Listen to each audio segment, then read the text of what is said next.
環球大戰線深入世界最前線，全球各地的觀眾朋友，大家好，我是葉思敏，歡迎來賓前成功級艦長黃鎮輝艦長。主持人、各位觀眾，大家好。淡江大學財經系教授聶建中老師。思敏，各位觀眾，大家好。資深媒體人彭華幹，華幹哥。思敏好，大家好。好，觀眾朋友，今天在中日之間的這一場爭議已經持續延燒到這個整個第一島鏈。今天就軍事上，我們會特別的來做關注。我們先來看到今天會請來賓幫我們特別解讀的3個火線話題。首先，第一個我們會來看到的是中俄現在一起合作在空海的部分同步壓境給日本施壓。首先，我們看到的是中國大陸它出動它的遼寧號在日本的周邊之外，還包括了來自於俄羅斯跟中國大陸的轟炸機，包括了來自於俄羅斯的圖95跟大陸的轟6，組成了一個編隊跨越在對馬海峽跟宮古海峽。等一下會有比較清晰的地圖帶觀眾朋友來看。日本的安保線被迫全面亮起紅燈嗎？這是第一個問題。第二個問題，我們會來解讀的是，除了對於日本施壓之外，是不是也對韓國來施壓呢？包括了7架俄羅斯的軍機跟2架來自於大陸的軍機都闖入了韓國識別區，停留時間長達1個小時。中俄對日韓是產生了雙線威懾了嗎？在示範同時對日韓投射核打擊能力嗎？這是第二個問題。最後我們也會來特別關心到，除了大陸對日本給予軍事的壓力之外，北京也啟動了所謂的冷宮外交，什麼意思？包括了禁海鮮、限制它的旅遊跟斷了文化的交流，這一套被視為是傷害，把它降到最小化，但是威懾最大化的一個方案，能夠逼日本在台灣議題紅線上面來退縮嗎？今天3個議題我們都會一起的來做解讀。首先來關心到是全球安全局勢，可以說在第一島鏈持續的往上攀升當中，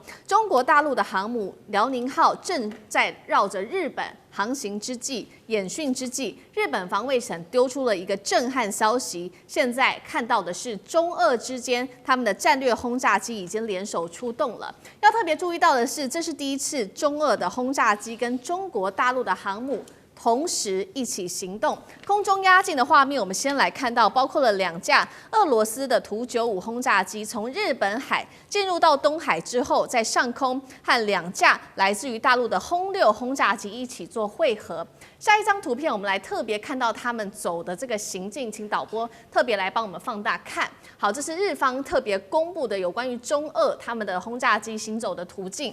我們來看到的是2國軍機是一路沿着對馬海峽4國外海到太平洋，最後是繞到了宮古海峽，完成了這個長距離的一個戰略巡航。當然，在往返的這個宮古海峽途中，又後來再加入了包括了4架的歼16加入護航。回到上一章，我們持續看到同一時間，日本的上空還出現了包括俄羅斯的預警機跟2架Su-30的戰機。節目一開始，我們要特別請教艦長如何看了大陸的航母遼寧號，再加上中俄他們能夠掛核彈的這種轟炸機繞行日本，特別劍指包括了不管是對馬、宮古海峽，我們要來解讀這當中的戰略意涵。中俄對日本的戰略施壓會不會持續的上升再加碼？艦長怎麼看？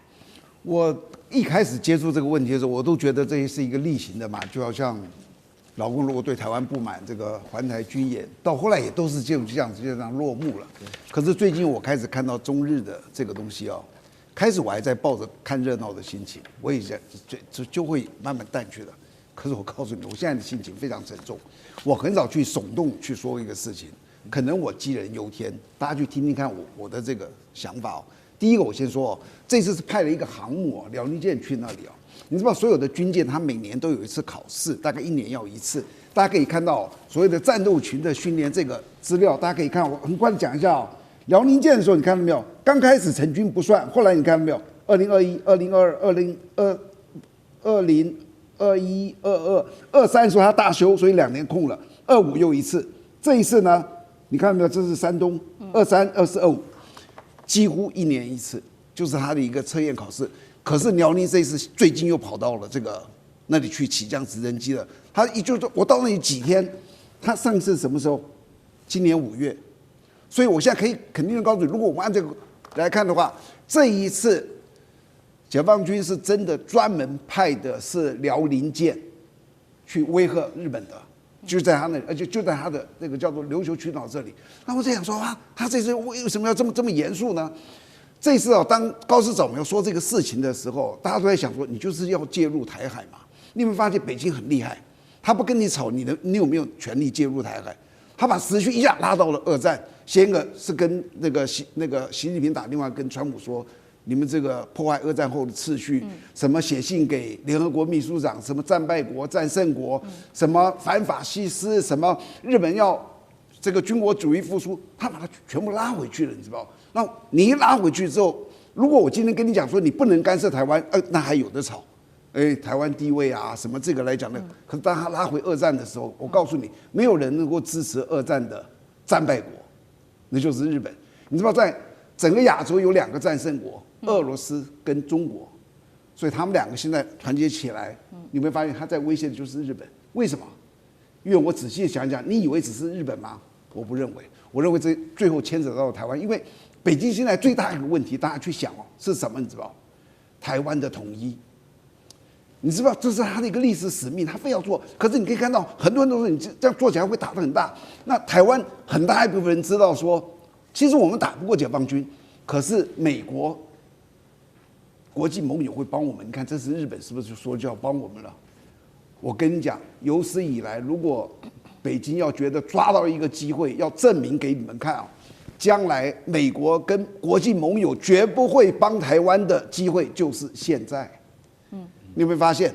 因為你講了嘛，然後我就做給你看，我一定逼到你，叫你退回去。完畢之後，整個東北亞的秩序，大家去想哦，整個重塑，誰是東北亞的老大？北京。那以後如果說他去武統，台灣就要去想了。上一次日本弄成這個樣子，老美都不出手，他會為我出手嗎？所以我就突然覺得說，大家等着看，不會退休。他到最後會逼到什麼地步？我告訴你，第一，高市早苗一定要道歉；第二，高市早苗要清楚地說明中日友好條約那裡面說的，中華人民共和國是中國唯一合法政府，台灣是中國領土不可分割的一部分。只要不說出這個東西，他會一直逼他逼下去，最後是打給台北看。這是我的擔憂。好，現在看起來整個中亞的戰火可以說是一觸即發哦。中國大陸這一回透過跟俄羅斯的這一場行動，等於是向這個日本施壓之外，當然在背後也是警告台灣，當然在背後也有警告美國。那第一島鏈當中另外一個國家有沒有也要對南韓趁機施壓呢？我們現在也持續來關心，因為我們看到中俄的空軍剛剛講了嘛，是對日本下手，在巡航的途中，現在呢也在警告南韓嗎？7架的俄羅斯的軍機跟2架中國軍機先後闖入了南韓這個防空識別區，停留時間是長達了1個小時。於是呢，南韓它的戰機就被迫緊急升空，來採取戰術來特別做應對。中俄的轟炸機經過，這個是巧合還是順帶威嚇南韓呢？有沒有可能對日韓實施核打擊？接下來他是不是也在暗示李在明你要注意了？幹哥怎麼看？這絕對不會是巧合。當然，中俄之間的聯合的空中的演習是每一年會舉行1次到2次。那我非常同意剛才艦長講的，因為這是不太尋常。為什麼？來，我們來仔細解析這張圖哈。你現在看哈。Tu-95圖波列夫95型轟炸機啊，它是什麼？它是從哪裡？它從鄂霍次克海南下之後呢，它就會經過什麼？它就會經過這個宮古，不是那個對馬，這就是對馬島。經過對馬海峽的時候，它你看特別停留了一段時間，然後呢，它的飛行的速度變成緩慢，然後你還可以看到說在右邊。那這個是 A-50的空中預警機跟蘇凱30戰鬥機，他們也在這邊演訓，但是唯獨只有 Tu-95哦，它繼續南下，通過了對馬之後，南下到了東海，再跟粉紅色的中國殲16戰機，還有橘色的中國轟6轟炸機在東海匯合，所以大家就看到說。它有一個南下的箭頭，一直到這邊之後匯合之後，再繼續南下。這裡就是琉球，這裡是奄美大島，這是日本，這是4國啊。所以他們在這邊匯合之後，這個是一個匯合點，再往上往這個太平洋東岸去進發，最後再折返。我們圖就沒有再示意給大家看了啊。大家就曉得說，這個好像不是他們以前聯合訓練應該走的路徑吧？對，我可以告訴各位，就不是以前的路徑。現在這樣走的意思就是什麼？就告訴你說，高市早苗，我們今天這樣飛了，而且我們是跟中國聯合飛行訓練的時候，你就曉得說這個事情沒那麼簡單，是不是應中國方面的需求？我們不知道，但是我敢講，俄羅斯空軍他今天願意，為什麼大家會發現說 TU-95在沒有？因為你看蘇凱30跟那個預警機，他們只在這邊演訓，沒有跟着下去的原因是航程不夠。唯一可以飛那麼遠而可以帶核子彈的，就是 TU-95雄式轟炸機。它這一次的航行距離，我覺得已經到了它的極限了。為什麼？這恐怕往返已經飛到了1000多公里。在這種情況之下，我認為一般就是俄羅斯國防部他不會這樣子演訓。他就是因為受到了某種請求或某種默契，所以說我們就這樣飛一圈，飛給誰看？飛給高市早苗看。大家現在能夠理解，而且就像艦長講的，這個事情不解決，以後更多，繼續像這樣子的演練。所以他在通過宮古島，他在通過對馬的時候，他遇上了韓國的 KDIAZ， 就是韓國的飛航情報區。他經過了這個地方的時候，韓國戰鬥機必須要起飛攔截。為什麼？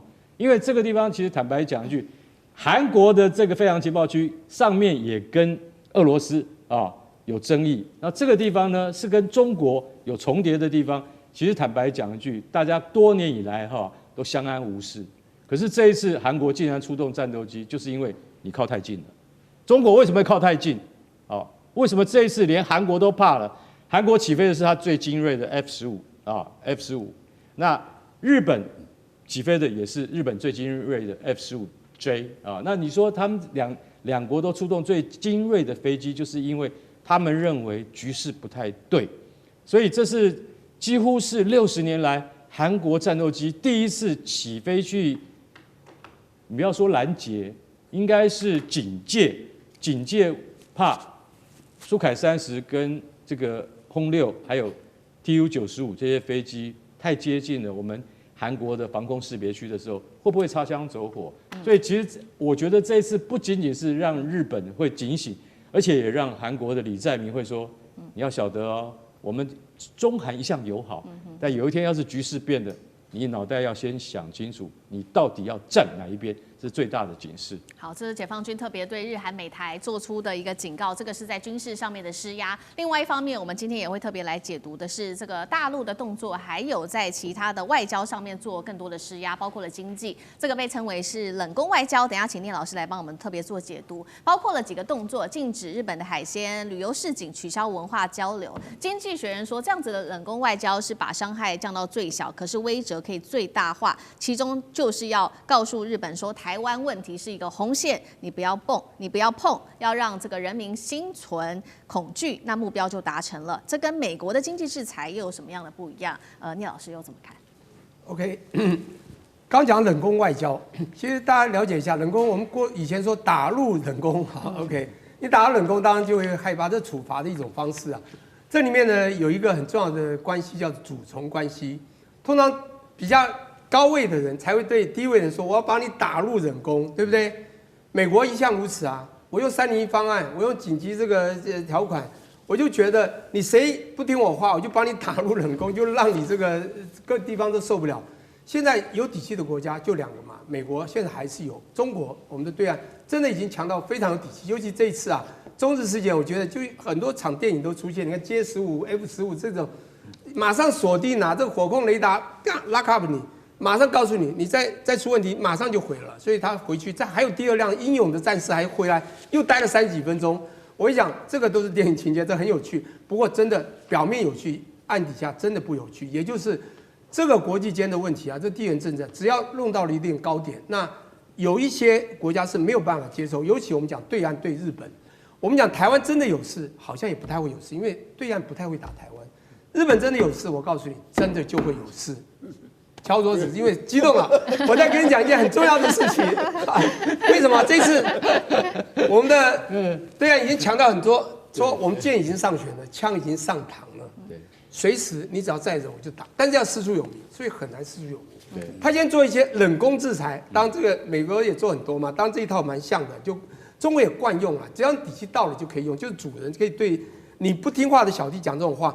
當然不管怎麼說，就是他第一個，首先這個你的海鮮進口他也幫你守住了，發布了旅遊警訊，而且那個藝人吶到中國也被有沒有像這個攻擊部這些也被中國呢所有很多的限制。當然他所做的很多事情也會被人家講話也就是他會自傷嘛，你打人家也會傷。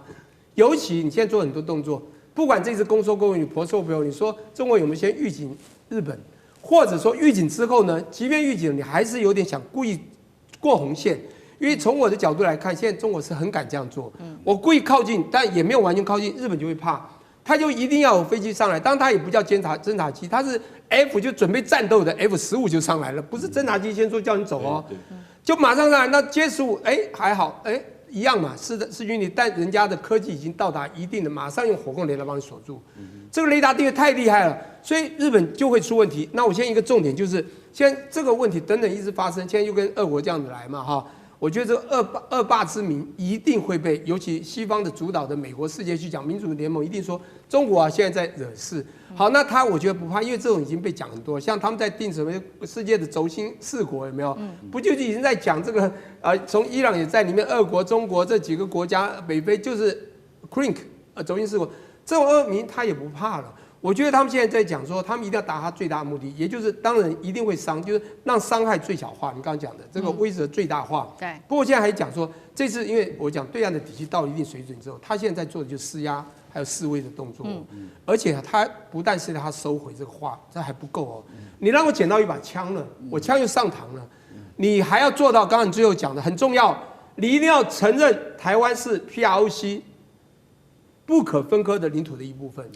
他甚至要他最後到承認，搞不好你光收的還不夠，所以我覺得中國現在可能要的更多，甚至領土上，琉球之前的釣魚島，我覺得中國現在要隨時動彈不難了。他現在這一次在琉球附近，琉球他也不一定多麼重視，因為他重視台灣，重中之重。可是琉球我覺得也是他準備要做的動作，後面大概就是台灣。我覺得這個有一系列的動作會在後面演出。對，好，謝謝聶老師。那我們休息一下，馬上回來。地緣政治、美中之爭、戰略價值、強權崛起、小國生存，現在與未來洞悉事件走向，掌握世界脈動，全球觀點盡在環球大戰線。我們持續要來關心到的是，中俄現在聯手對日本發動了海空的夾擊式威嚇之後，《華爾街日報》這邊又爆出了一個最新的解析，說如果接下來北京決定攻台，那麼解放軍會採取的3階段攻勢。今天就這些議題帶觀眾朋友來特別的做關心，有沒有可能祭出中國大陸的東風快遞呢？好，來看到的是今天的3個我們要來討論的話題。首先，中國大陸的攻台3階段曝光了嗎？包括了東風17跟東風26被視為是可能會來使用的武器，組成多軌機高超音速的導彈羽，美日防空能夠撐住第一波的打擊嗎？第二件事情是昨天的一個最新的新聞，是日本打造的飛彈群島要來對抗包括了中國大陸跟俄羅斯嗎？在這邊建的160座的島嶼全部都給它武裝化，是第一島鏈的新盾牌，還是可能成為這個北京東風飛彈的固定箭靶呢？最後，我們今天也會來關心到的是，大陸當時殲15不是視距外鎖定了 F-15嗎？當時去查了一下，到底怎麼一回事？那確實現在看起來，日本的戰機還沒有看到敵人，就已經被瞄準了30分鐘。空優現在是屬於在解放軍這邊的勝過日本嗎？今天都會就這些議題來一起做關心。我們趕快看到，如果這是《華爾街日報》報道的，他說，如果北京決定攻台，解放軍會採取的3階段攻勢當中，因為它有3個階段，但是我們今天會特別討論到的其中一個階段，就是他提到說，中國會對日本還有關島等第一島鏈的軍隊發動來自於飛彈的一個攻勢哦。那麼其實呢，麻省理工的專家這邊也特別做了一些解讀，他說中國的飛彈有一些優勢，包括不僅是數量很多，而且種類非常的多，美軍的防禦系統呀要小心來應對。對了，因為它的飛彈有不同的軌跡、不同的方向、速度跟類型等等。第一波還可能會遭遇到北京的東風17，而且最致命、該擔心的就是來自於東風26飛彈的一場攻擊。好，節目一開始要請教艦長，怎麼看了這些飛彈攻擊到底有多難應付？東風17跟東風26剛剛提到的兩款飛彈，為何會在這個時候被媒體特別點名？艦長怎麼看？首先我要說，我這一輩子就是軍人嘛，就在研究解放軍。那最近我覺得两岸局勢越來越緊張，所以我現在花了很大的精神在研究两岸如果打起来會怎麼樣。那我今天聽到這個《華爾街日報》這個，我跟你講，他的話絕對不要信。如果未來的武統是這個樣子，我保證你不會打。為什麼？北京不會這麼笨，還先去打日本，還先去打美國，這個他傻瓜他。他如果發動武統，他一定是速戰速決。記住，他已經認為他可以速戰速決。那他能不能做到速戰速決是兩回事啊。就他一定是我計劃的時候，我覺得我很快結束，我怎麼會讓別人介入呢？我怎麼會去打別人，讓人家來打我？這是不可能的事。這是第一個。第二個，至於你說了這麼多武器啊，問我真的是問對了，因為我這一輩子我在海軍的專業就是戰鬥系統。那很多的時候，你有沒有聽到說這各種的飛彈的射程，比如說攔截率是70%啊，千萬不要相信軍火商這些數字啊。那我跟你講一型飛彈的，它的70%是怎麼來的？因為它研發完畢，這一發飛彈去試射，你知道吧？除了試射它這一個之外，還有對方的飛彈打出來，那一次不曉得花多少錢的。你以為它能夠打700發？沒有，大概就3發。那他們這個3發打的時候，中2發，是不是它命中率就是66.6666666，四捨五入，他們一定四捨五入不會刪掉的，所以就叫做7成，知道了吧？那這個7成呢是怎麼打的？我今天在這裡，我準備要打這個東西，對吧？我在這裡準備好了，我知道開始倒數計時，那裡3、2、1發射，哦，在那裡發射起來，哦，再過來，我已經知道這樣，那過來我再去打它。這個就是一個叫做什麼樣的？就是我們這次考試，我先把題目給你，啊，回家準備一下啊，這就是這個樣子。然後你完畢之後這樣打，你認為戰時會這個樣子嗎？打仗的時候哪裡發射，什麼飛彈，怎麼過來？通通不知道啊，可能在你睡覺的半夜打過來，所以你知道實戰的時候，他那個命中率是遠遠比那個低的。那如果說像這次他說的這麼多東西這樣去打這個美軍啊，如果他真打的話，我可以告訴你，根本沒有辦法去反應，幾乎是攔截不了。至於他為什麼說東風26、東風17，因為這兩型飛彈是專門打中距離的。像東風26叫做那個關島快遞，剛好打它。那它是一個從外太空打下來的，最後能夠變軌。如果你知道，如果你懂軍事、懂這些科技，你知道一個變軌就是它幾乎打不到了。為什麼？所有的攔截就是一個棒球，我這樣一丟，棒球你看它上升，你就知道哪裡落了嘛。落下來的那裡就在那裡等着它。可是它如果過程中間有一個鳥或者抓了這個棒球這樣子晃一下呢，你就抓不住了，你知道？這就是變軌。那東風17啊，比變軌還厲害。而且他打得更精準，所以你就知道這兩個東西都是他提出來說，這是如果我們第一島鏈、第二島鏈可能碰到的，那這些東西基本上我們是攔不住的。那他說了半天，其實告訴大家一個事情，就是說我們美國不會管這個事情的，因為我們沒有能力，好吧？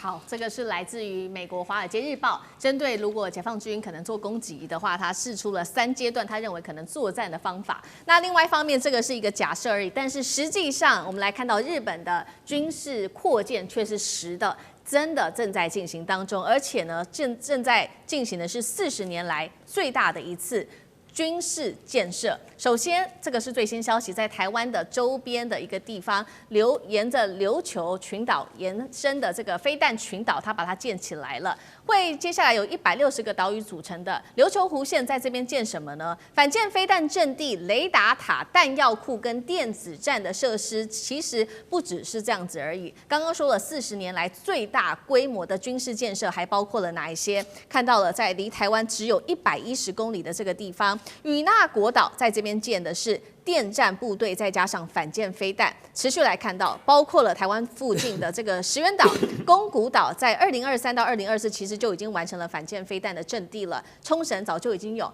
美軍的空陸的海陸基地的多層部署了。那麼九州也有 F-35跟長程飛彈等等，可以看到一個大的弧形哦，在這個第一島鏈這邊都已經建好了最大的一個軍事建設。所以接下來我們要請聶老師帶我們看了日本打造的飛彈群島，真的能夠應付來自於中俄的海空飛彈嗎？这些設施會不會成為中國大陸東風快遞的箭靶？你有怎麼看 ？OK， 我想我們的對岸中國呢，從這個經濟開始呢，這10年的經濟2位數經濟成長，外匯存底賺足了世界貿易財之後，他們開始大力的扎大經濟一起計劃，在2014年，然後他們的科技突飛猛進，也是這個輔助了他們的軍事航太，全部一直真是飛躍的提升。那當一個他們有可能對這個日本也好，或背後的美國也好有威脅的這個國家，他們必須很快做動作。那這個都是不久的事情。那川普其實2016年上來，這個與那國島的這些所謂的飛彈群島是在那時候建的，就2016年，而且已經建設了230人在上面哦。你現在講的這個電子戰呢，會有另外的30人上去，也就是他要擴大規模做未來大家就電子戰嘛。好，不管怎麼說，它整個你剛剛講的後來的好幾個島嶼，全部把它做成了一個叫做飛彈群島。那當然這個可能以前這都屬於這個所謂日本的西南諸島之類的，它把它變成就是要圍堵，等於是對岸的崛起。當然就會有一個所謂的很清楚的，就是對中國也好，或最近講中俄的它的這個聯合的軍演這樣的一個協防也好。不過我現在要講一個，就是日本到底是什麼樣的國家？戰敗之後很清楚，從聯合國26國宣言開一直講說，你們戰敗國未來就是要被獻武的，你們是一個只有防禦性武器的國家，不能有攻擊性。他現在做了很多東西，越來越像攻擊，甚至就是攻擊性的這個規模。你買了美國的F-15，還有F-35等等，你不是就準備要攻擊？這是不對的。從聯合國協商，當然從某個角度，聯合國當2戰之後也很久了啦，已經超過80年。或許我們說啊，這世界已經過去了，而且他們的就是他們的敵人，中國對手越來越強，他們必須這樣做好，用美國的 support。但現在重點就在，可是你這樣強，你有用嗎？就像這次J-15和F-15的對視，像這個電影這個上演一樣，你不覺得對岸它其實強中它還更強嗎？好，那不管怎麼說，我現在重點就空海陸，從任何角度你都會發現，你從戰機的比例，你看4代戰機，你看中國怎麼開始，5代戰機不管J-35、22。還有6代成飛的J-36也已經試飛了，然後J-50這個審飛也都準備嗷嗷待哺要出來哦。美國現在6代戰機都還很擔心了，波音的這個F-47都不知道還要弄多久。現在也就是他們必須要做這些動作，所以你才會發現從2016、2023、2024他們必須建制。當然美國當然他軍事也可以賺點錢，就當然也知道日本我就 support 你，但重點就是到底這些威脅對岸有沒有威脅？當然會威脅到，就是他可能要花更多的力量來跟你對視。不過從軍事實力來講，我們可以看得出來，這背後有一個很重要的東西。我們講空海陸或者各種東西之外，最後有一個很重要的東西要 back up。我們不能否認，日本過去是一個科技強國，也是一個資本大國。對，70年代、80年代，你的電器、汽車都很強。對。可是你知道，中國在2014年、2019年、2023年所丟的大基金1期、2期、3期計劃，從 AI 5G 先到6G，到它的半導體晶圓。你知道這個國家花了多少錢？你知道他們的製造業是全國布局的。美國的科技只有在矽谷，很多很優秀的人去創新，搞那個都，而且是民間企業搞創投，把東西一個一個扶持起來，甚至支持了軍事國防。但是還要民間跟國家還會有些爭議，像 Elon Musk 跟川普也會分離啊，也會吵。中國不一樣，它是全國扎這個基金計劃，而且每個地方都有製造業 spread out 非常普遍。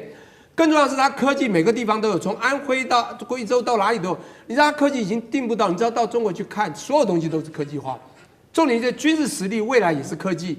你今天再強，你知道嗎？它背後在不管你的飛機的這個性能或者我們看到很多戰爭都一樣，光結實去打那個陣風，你就知道都是因為他們所有的精準定位。我再講一下，我很早期就在另外一台講過一個，就是當時啊，在4、5年前、7、8年前嘛，中國就開始丟東風15，就從青海還有浙江同時一時發射，就瞄一個島嶼是。同時定點着落，一時一地發行，這就有後面的這個科學精準。那我先講這，我再回想一下，2022年8月2號發生什麼事 ？Nancy Pelosi 來台灣，8月9號他們做了什麼事？就是6區經驗，1、2、3、5、6、7，什麼動作？東風15鎖定它的點都很準，講不好它折1點，折2/3等等都打到所有城市了。台灣也沒有預警，他們當時就很講。這是東風15而已，我們東風17下去，你擋到了，你這次都沒有預警到。我東風17強尾蛇的去，你根本沒有辦法攔截到。也就是說，實力來比的話，他們做這些東西，真的打起來可以撐一陣子，當然可能就不是1、2個禮拜，可能撐幾個月，最後會更慘。所以我覺得以實力來講，我們講真的潛在海中的龍，那真的一翻身他們會怕，就叫東風快遞，也就是東風，他們這麼多型東風，這一打下去，我覺得這些群島可能都沒有用。不過他們放在群島中打掉就算了，因為這都是小島嘛，也沒有打本土。但是真的打了以後，本土一樣會受傷啊。是的，好，聂老師幫我們特別講到了在這個軍事實力上面的比較，不管是在飛彈上面的比較，或者是在空中戰機，我們要來看到它的一些系統，到底中日之間誰比較占有空優？是解放軍嗎？因為呢，其實之前我們不是討論過嗎？這個日本政府日前是針對了大陸的殲15用火控雷達去鎖定這個日本的 F-15戰鬥機的事件，於是他們就討論，總共是召開了2次記者會，想要知道說，到底是怎麼樣被鎖定的？那是在多遠的距離外日本的戰機被鎖定的？到現在都沒有一個結論。但是呢，來自於媒體共同社自己做爆料，他說中國戰機啊，他預估可能是在50到100公里外就已經把日本戰機給鎖死了。他說第一次可能是50公里外鎖死日本戰機的，那第2次可能是100公里之外。那佳能也這邊做了一個分析，他說以殲15雷達探測的距離，他預估是可以達到170公里的。日本自衛隊的 F-15的這個探測距離只有100公里。換句話說，結論他認為是非常殘酷的。日本戰機可能都還沒有看到敵人，就已經被大陸鎖死達到30分鐘了，有沒有可能？幹哥怎麼看？我想他這個是數據是可信的啊，也可以當做參考。為什麼？因為豐村健司啊。他是非常知名的佳能戰略研究所的主任研究員，他不會這樣子信口開河，而且這次不是由中國方面自己單方的吹噓，是日本自己的學者講的話，那你是不是應該要把它當做一個重要的參考呢？豐村健司說，我們不知道哈，當一個1970年末期的設計，講的就是 F-15戰鬥機，它仍然是這個在我們現在就是說在世界上面一流的戰鬥機，雖然它的已經是50年前的老設計了，可是說一句實在話，它仍然是在這個世界上面非常知名啊。為什麼呢？因為它的戰機都是以色列打給你看，以色列用 F-15打遍天下無敵手，所以日本、以色列跟韓國這3個國家都是以 F-15鷹式戰機作為他們的主力戰機。可是豐村健司他今天提出來一個很重要的觀念，就是說，原來 F-15的 APG 雷達啊，它好像已經隔了一個世代了，它沒有跟着上來。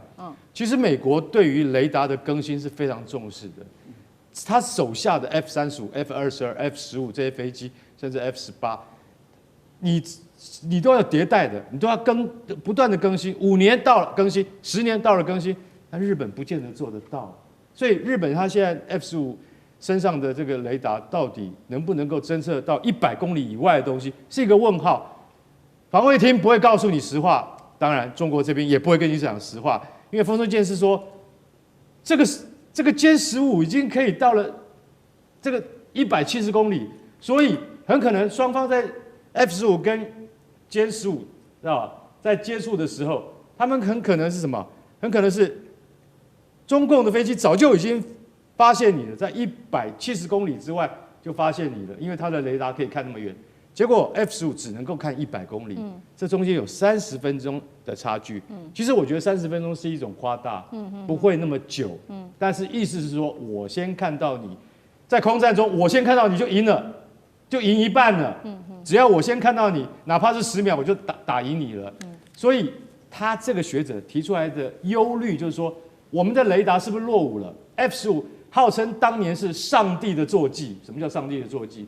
就是說，沒有人打贏的，沒有人可以打贏我，然後去把它履行實踐的，叫以色列空軍打遍貝卡山谷，然後整個中東沒有一個國家，敘利亞、伊拉克沒有一個人敢跟以色列打。現在日本也是這個飛機到底打得贏打不贏殲15或殲16，變成日本的憂慮。我認為說他這個時候提出這個問題來非常適合，也就是說，未來中日之間的空中平衡是不是它的傾斜已經真的倒向另外一邊，而不再是日本這邊了。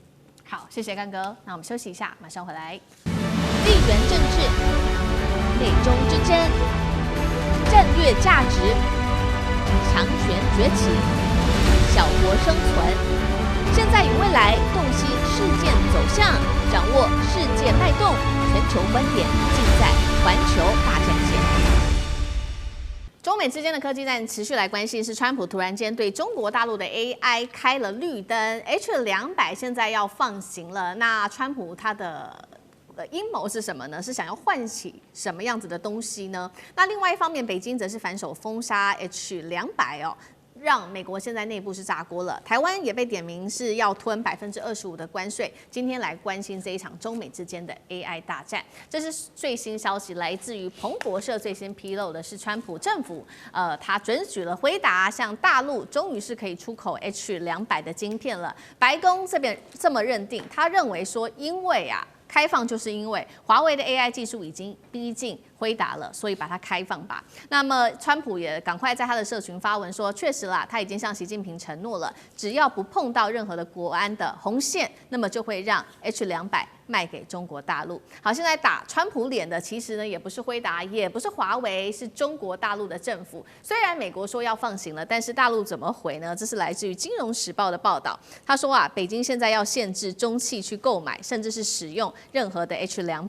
他認為說，並且指出呢，如果你企業真的想要買 H200的話，沒關係，那你就先提交申請，然後呢，你要說明說為什麼你一定要買 H200呢？是國產的 AI 晶片真的不夠用嗎？好，針對於川普放行 H200的這一番言論出來之後，我們來看到現在不管是企業或者是這個學者，有兩派不同的聲音。首先認為 H200不應該賣的是美國強硬派的學者，這位是麥蓋爾，他說大量的 H200出口到中國是把美國的 AI 領先優勢親手送出去啊。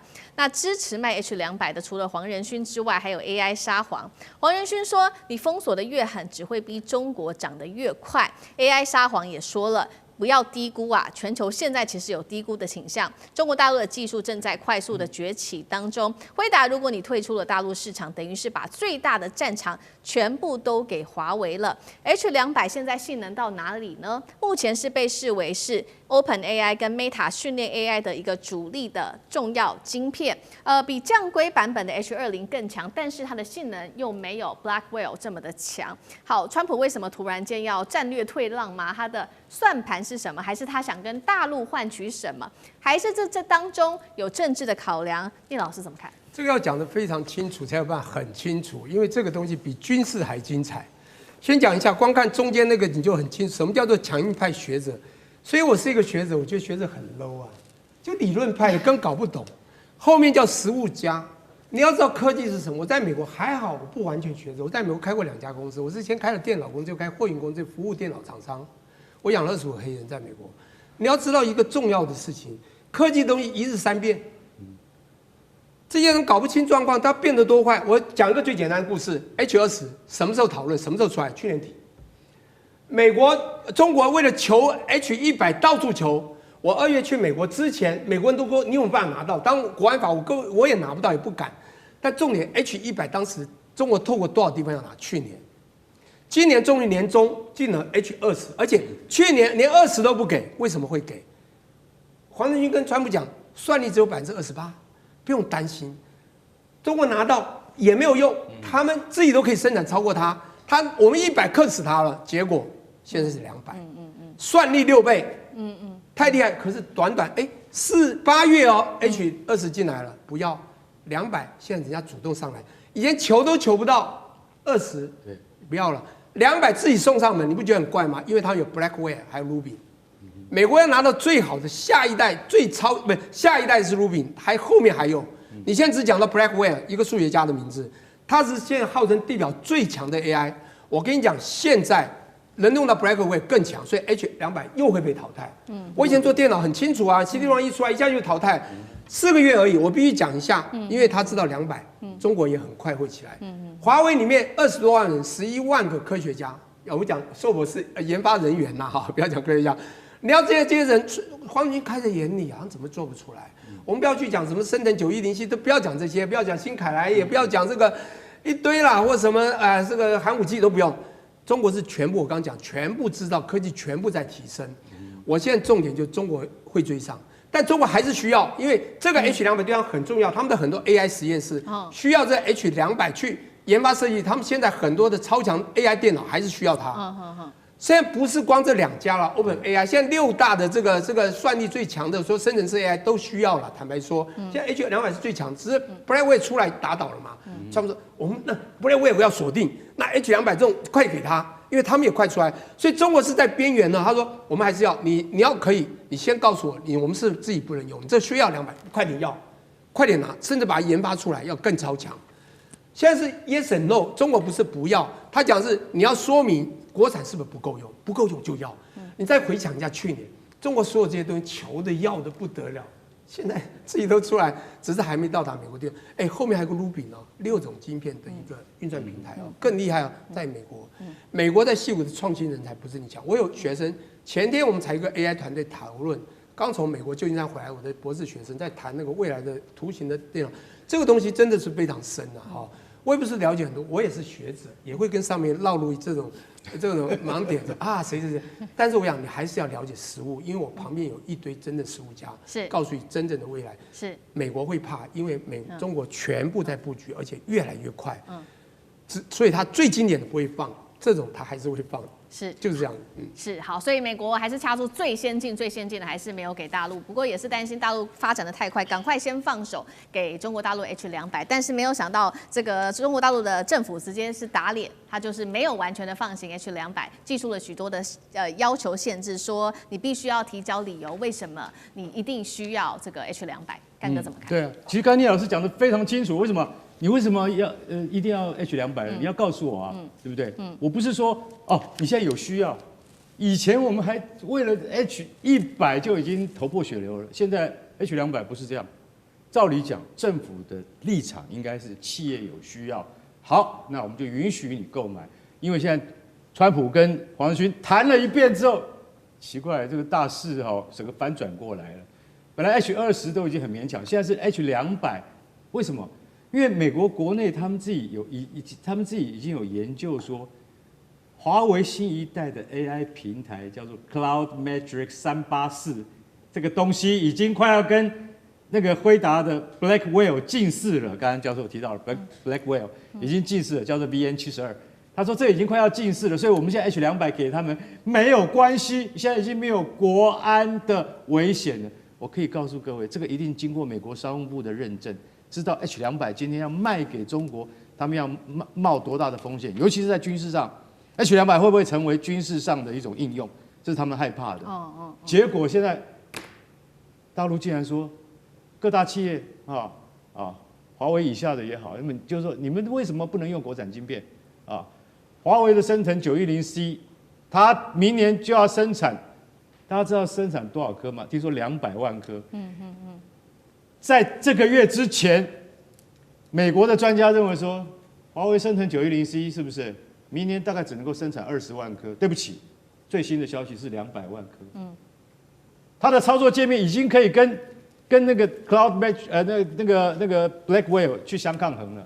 所以你就會想到說，你可能以前認為說這是非常需要很高階的晶片，結果過了幾個月之後，你的想法完全變了。對。所以為什麼川普的想法也會變？我相信黃仁勳對他是有很大的，當然他們之間談的內容很多機密不是我們知道的，可是他一定有把業界現在面對的問題，他們說在表面上來看，中國只有20%的自給能力，80%還是要靠我們這個輝達AMD 去進口的。可是將來會不會變？總統先生，你要好好想一下。我覺得那個技術差距一直在拉近，難怪 H200不再是美國害怕的東西，可以出口給中國。現在反倒過來是中國不見得一定需要你的 H200了。好，這個是中美之間的這一場針對 H200的科技戰，但是這當中是不是也有一個受害者，就是我們台灣呢？因為我們幫忙生產的 H200，現在是說呢，白宮說可能就是得向台灣來課徵25%的關稅，因為是製造是在台灣這個地方製造的。那當然，台灣的網友就表達了非常多的不滿，他們說台積電怎麼能吞呢？我們產能自己這麼的好到爆，那台積電也不是出口商，為什麼關稅是我們付呢？美國你是把成本甩鍋到台灣身上嗎？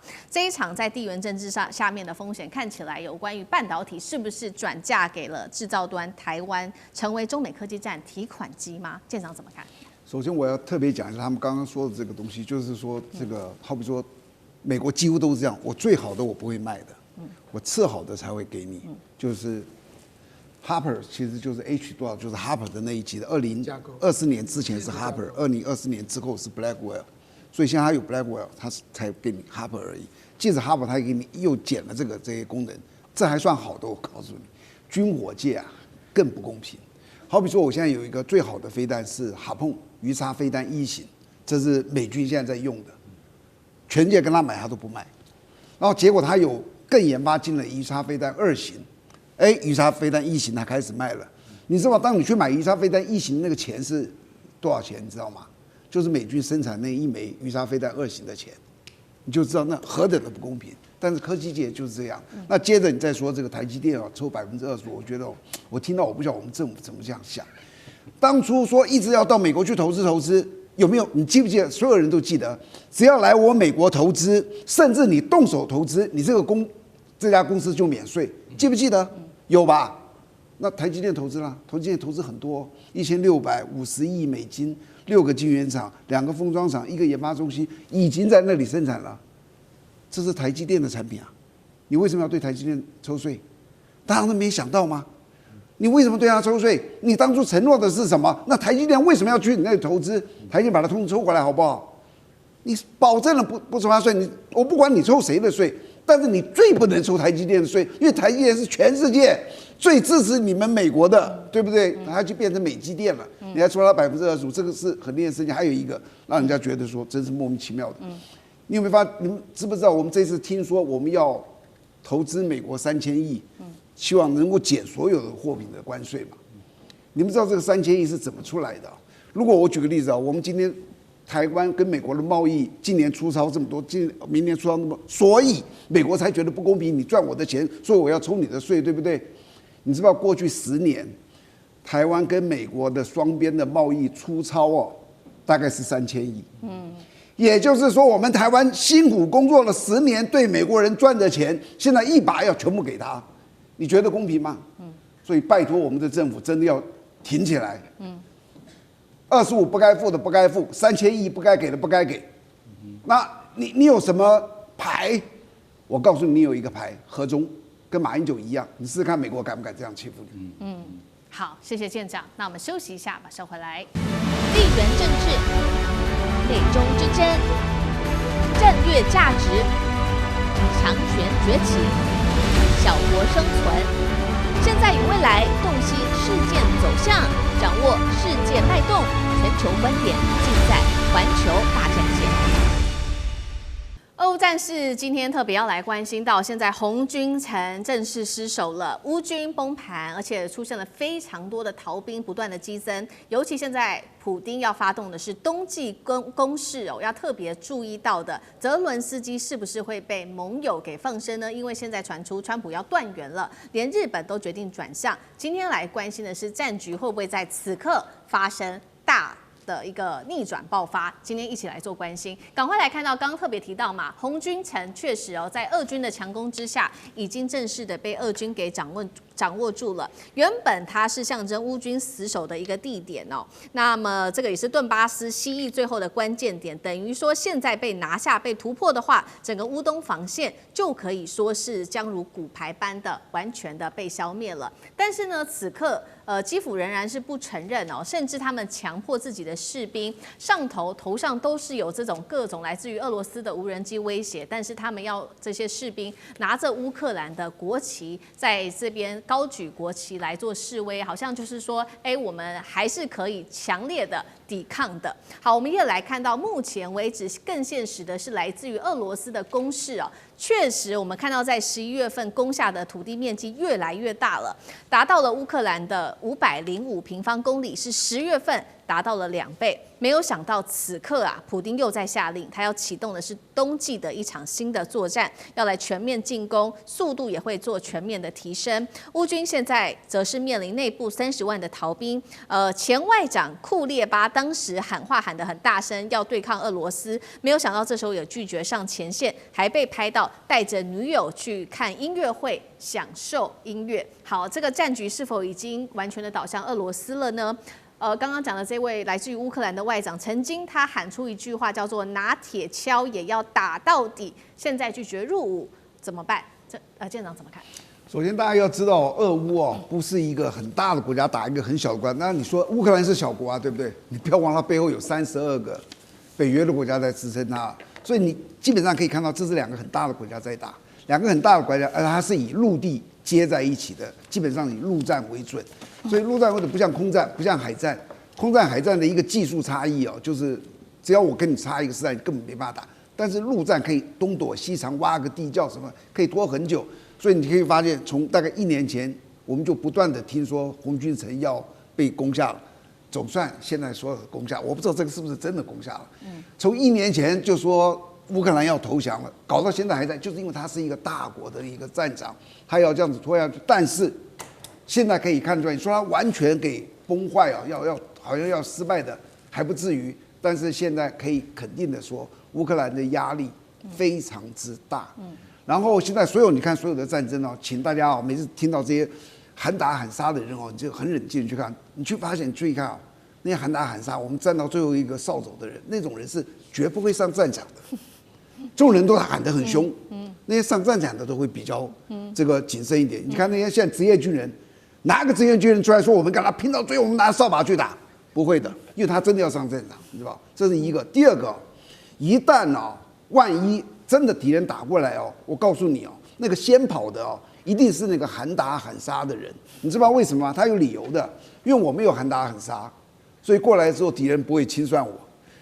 我們練老師一天到晚喊打喊殺，過來一定抓他，所以他一定要跑，這就是人性，知道嗎？這第2個，還有第3個，不要注意所有的東西這兩軍對陣的時候，你看到在那撐很久，就好像現在烏克蘭也在撐可是它有一個關鍵的那個叫做兵敗如山倒，那就會整個垮下去，你就會發覺，哎呦，今天好像還在撐的，明天就整個就結束了。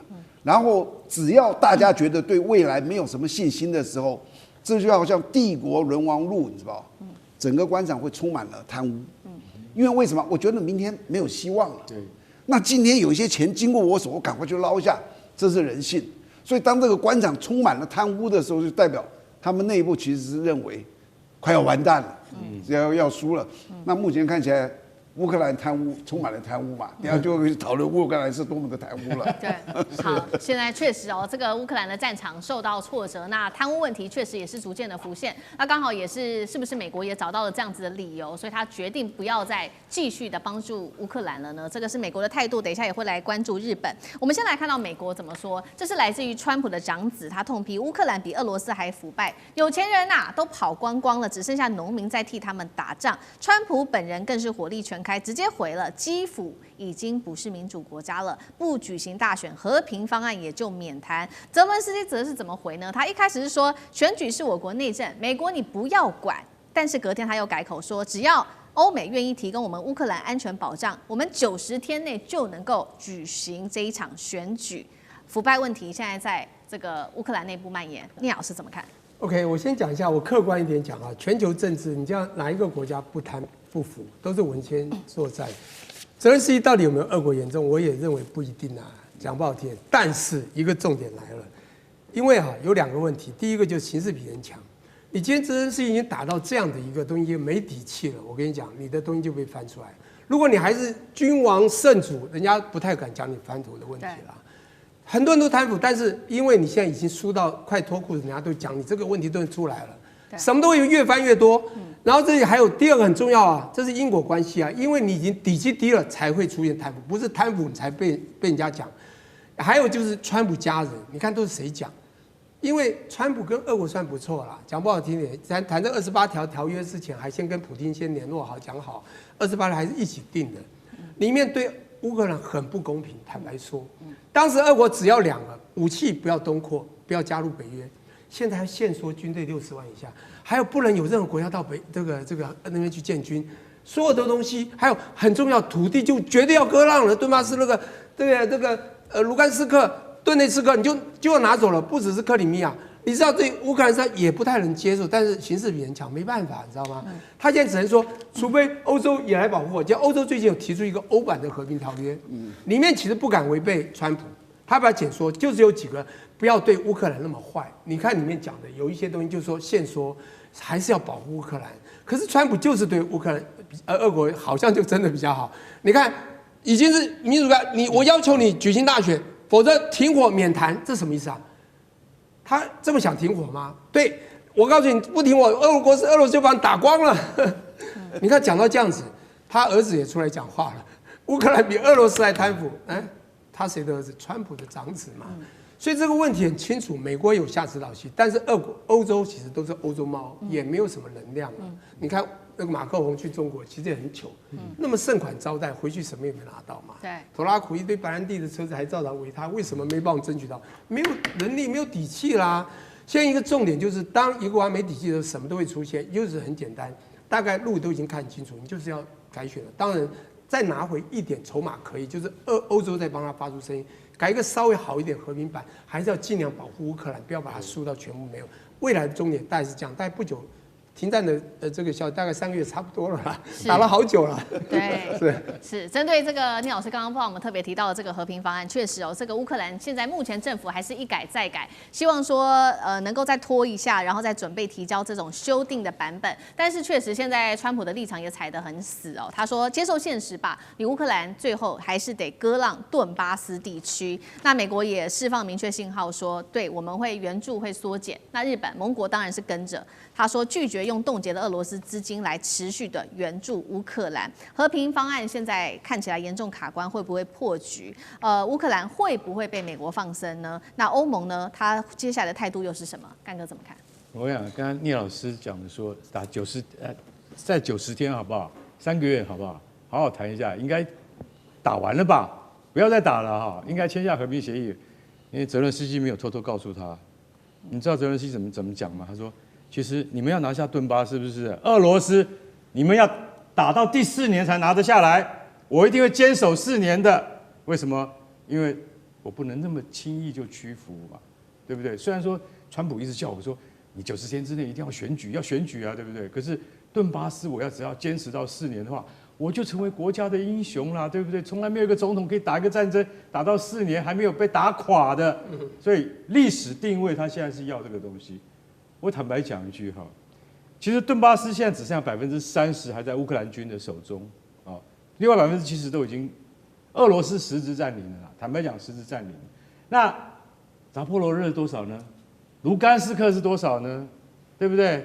那還有赫爾松又是多少呢？這4個地區有2個是共和國。我先坦白講一句，就是說，那個是俄羅斯，他早就已經打進來的。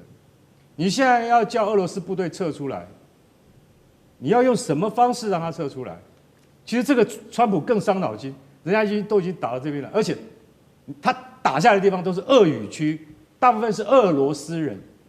雖然俄語跟烏克蘭語其實是通的啦，老實講一句，啊，民族也沒有太大差別。但是你現在就是說，我真的要割地，我要把這個地給割出去，那就是永久了，那是永遠的，永遠這個土地都變成俄羅斯的，可以嗎？